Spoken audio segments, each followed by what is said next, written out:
Who wants to talk about credential abuse?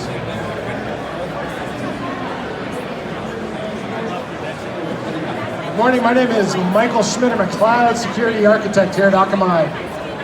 Today is Credential Abuse Day here in the Akamai booth. We're going to have a bunch of speakers up today to talk about credential abuse, some of the details of credential abuse, what it is, what it isn't, how you deal with it.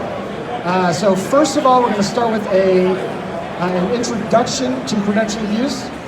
Later during the day, we'll have speakers up to talk about how do you identify credential abuse bots, how you deal with credential abuse bots, how do you identify your credential abuse attack surface, and so we'll have some more stories, some interesting examples for you.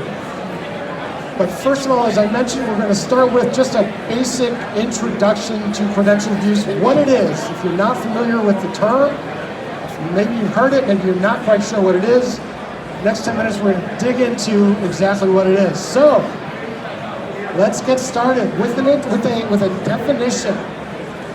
There's a lot in this sentence here, so don't worry, we're gonna dig into it, we're gonna break it apart. But credential abuse, my working definition, the automated brute force effort of cycling through large lists of usernames and passwords, username and password combinations against a target website in hopes of identifying still valid credentials. So as I mentioned, there's quite a bit there, so let's dig in and break it down. All right, let's talk about automated brute force. When we talk about automated and brute force, we're talking bots. We're talking web bots. And when we talk about web bots and try and break down web bots and understand web bots, a good starting point is what this thing we call the bot sophistication curve, or the spectrum of sophistication. Now, this spectrum, this curve, what it means, what it tells us, what we need to understand is that when it comes to bots, we need to identify, we need to deal with the most simple end of the spectrum, that Python script that maybe somebody just downloaded a simple Python scraper script, downloaded it, didn't customize it too much, and off they go. All the way up to the other end of the spectrum, the top end of the spectrum, the super sophisticated end of the spectrum, where we start talking about and looking at and dealing with tools like Sniper, Sentry MBA, tools that are really, really sophisticated and do an amazing job of impersonating, mimicking browsers or users behind a browser. And then we have to deal with everything in between. And it's the fluidity and the complexity of this sophistication curve that makes it so challenging. Makes it so challenging to deal with credential abuse bots.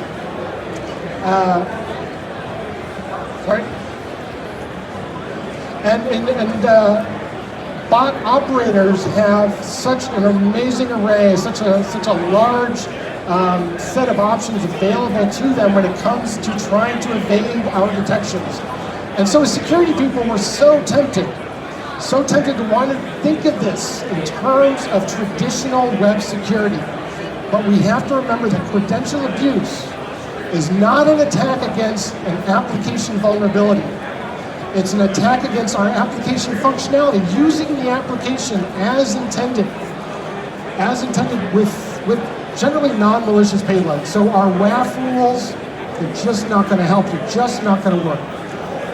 So, you block an IP, and I'm going to rotate my IPs. You block my user agent, I'm going to rotate my user agent. You rate control me, and I'm going to proxy my request through thousands of different IP addresses, and essentially I'm going to evade you because I have, as the attacker, I'm making money, and I have some incentive to do this. So I have incentive to be as evasive as possible.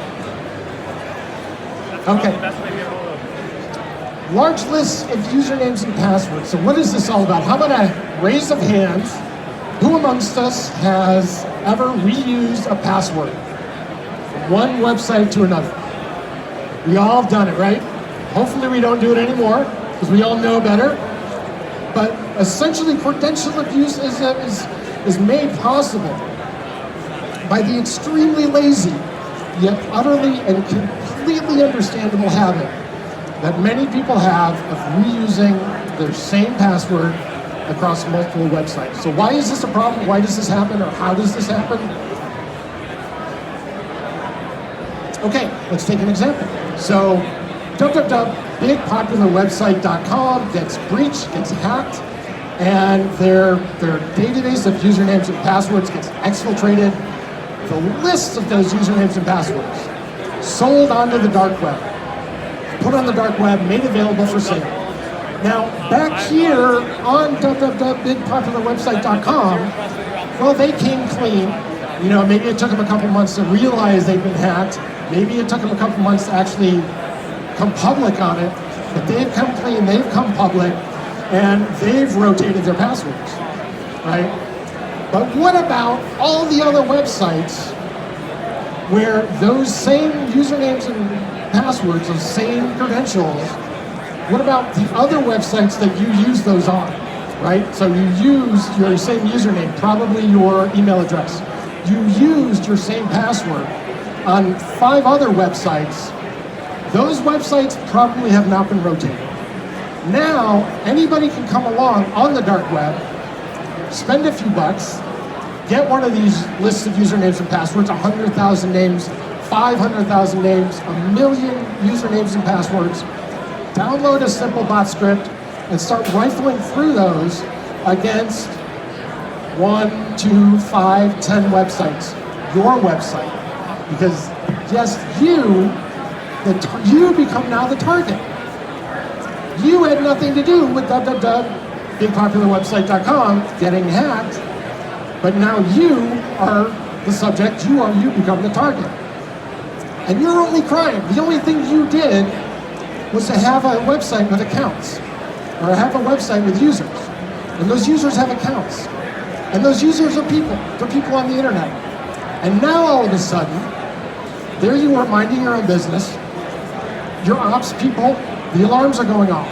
Your ops people are screaming bloody murder.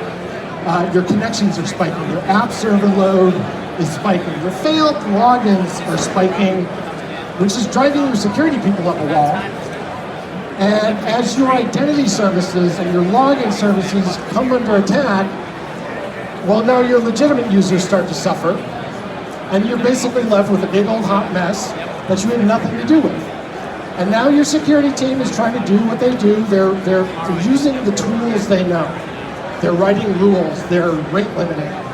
But at this point, they ultimately wind up exhausted, because at this point in the game, the bot operators, the bot community is so advanced, so well armed, and have so much knowledge and so much skill that basically your security tools, your security, as we talked about, your basic security tools, your web security tools that you're so used to using, just aren't effective anymore.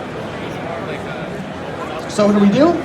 Well, you're going to have to come back over the course of the day, and hear some more talks. We're going to talk about what we actually do. But to finish up my talk on the introduction to this, let's talk about these valid credentials. Because this is the holy grail. This is the end game. And if you were here a few minutes ago for Josh Shovel's talk, we talked about the entirety of the fraud, well, what we call the kill chain, the fraud, and the whole process of account takeover and account fraud. And when we talk about this whole sort of flow, this whole scheme, or this whole sort of topic of ultimate account takeover and exploitation, it's important to distinguish between the actual fraud part of this, where I'm taking and stealing money, versus credential abuse, which, as you'll note, is actually further upstream from the actual account takeover. And the account takeover and fraud phases of this whole sort of workflow are very different types of things.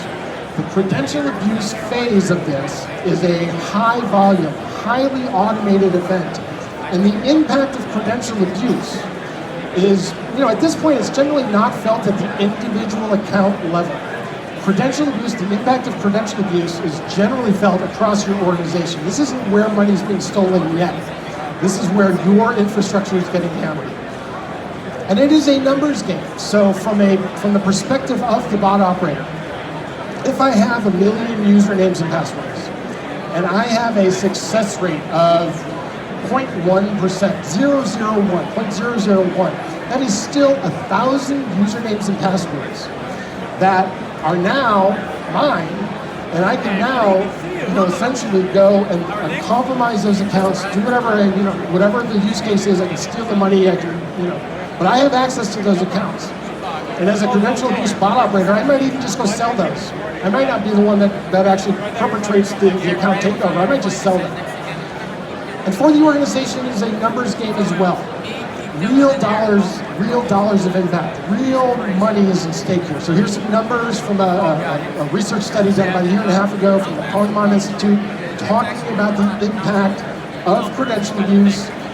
Millions of dollars that go into preventing, mitigating, managing lost image or lost brand recognition. And so the impact is also felt in a very, very real, very legitimate way. So that's it. That's the introduction. So as I mentioned, my job here was just sort of introduce you to the topic so that you knew what it was, what it isn't. Come back during the day. Come back and talk to one of us here.